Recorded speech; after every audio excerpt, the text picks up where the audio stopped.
Happy Veganuary, day 8. Today I'm making vegan Caesar salad. I searched through 4 stores before I found romaine that was not American. Elbows up, Mexico. Caesar salad was invented by Ceasar Cardini at his restaurant in Mexico in 1924. So thanks again. You can find the recipe in the comments below, and the dressing is inspired by the burger dude. I actually love everything he makes. This December, Canada and Mexico reaffirmed their commitments to continue working on biodiversity protection together. Mexico is doing so many cool things for biodiversity. They have ratified the UN's High Seas Treaty. Now it's our turn, Canada. And they also created 226 biodiversity protected areas, covering 95 million hectares, including large marine protected areas in the Gulfs of Mexico and California.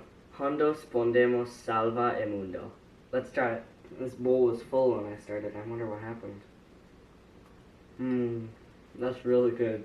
You've got to try it. This is going to be gone in like 30 minutes. Thank you. Bye.